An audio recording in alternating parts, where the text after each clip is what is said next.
Good morning, Grunkle Tim here. Another 5 a.m. recording time. Got to get out before those leaf blowers and lawn mowers and large tractors take over the entire neighborhood. You know how it is, being in Eastern Washington and all. Anyway, this one's a little different. I've taught a lot of winemaking students over the years, some bright, some bold, and a few that made me want to tighten my belt and pray for patience. But one of them reached out to me recently and said, "Hey, you should tell my story." And so, here we are. He lit barrels on fire in Texas, aged Syrah on his mom in his living room, and then walked away from wine to become a welder.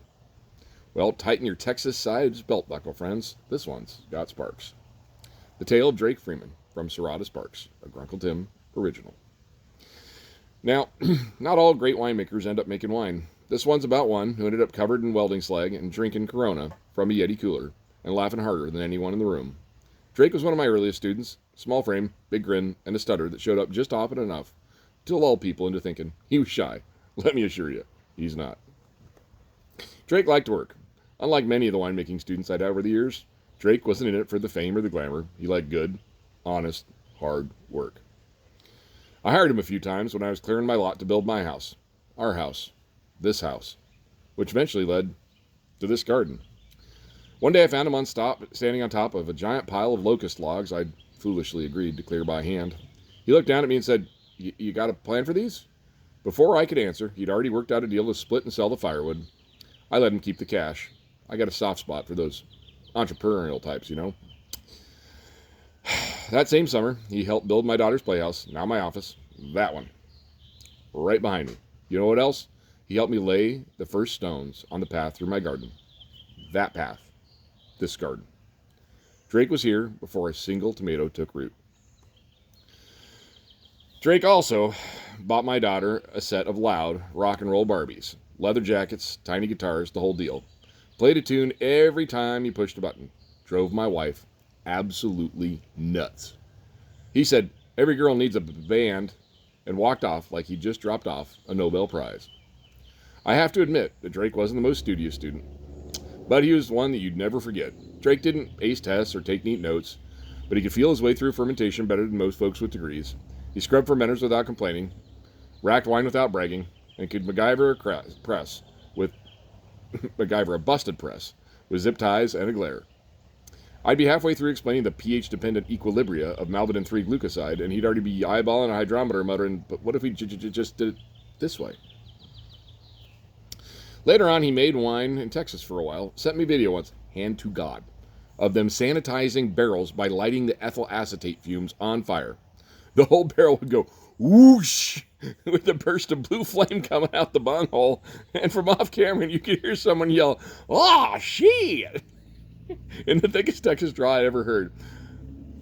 I watched it 37 times. Educational. Amusing. He made Syrah once, all by himself, a little wild, absolutely unique, maybe a little rough around the edges, but solid, pure, and true, just like the man himself. Aged it in his mama's living room because he didn't have a cellar. Called it Mama's Living Room Syrah. Best part, wasn't bad. It had charm, a little heat, a little more character than many of the bottles I've tasted. In fact, I've seen students like Drake go on to do real, honest, sweat-soaked, hands-on, boot-stomped kind of work. Not the kind of wine that comes from velvet rope tastings and a 100-point score from a critic whose loyalty shifts with the tasting fee. You know the type, the critic that hands out perfect scores like Halloween candy, and the kind of winemaker who puts out a puff piece press release before the corks are even dry. Yeah, that kind. Funny thing is, Drake never needed a perfect score. He just needed some space in his mama's living room, a little faith in his gut, and honestly, I'd take his Syrah over that $850 masterpiece any day. Somewhere between the barrels and the bottling line, he figured out the truth. He didn't want to be a winemaker. He wanted to weld. And just like that, Drake hung up his wine thief and picked up a torch. Built his own life, one weld at a time. He's down in Merlin now, Oregon's other wine country. Probably fixing a tractor, building something out of scrap steel and spite. The wine world never knew what it lost, but the welding world lucked out. Drake reached out the other day after listening to one of my stories and said it reminded me of our time in the garden. He said he thinks about those early days. I do too. Because that garden, that path, this whole crooked little life I built out here wouldn't have existed without him. So here's to you, Drake. Winemaker turned welder. Vineyard poet with a cutting torch. You may have left the cellar behind, but you still show up in every story I tell. And you'll probably weld the best damn bottle rack this side of the Cascades. Anyhow, some folks chase medals, scores, and press releases. Drake's chase something real. Purpose, sparks, grit, and a life built with his own hands.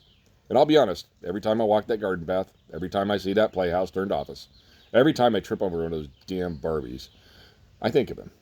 Because he's still here. He's in the stories, in the stones, and the work. So, if you're out there wondering whether it's okay to walk away from the thing you thought you loved, it is. Just make sure you walk towards something that lights you up.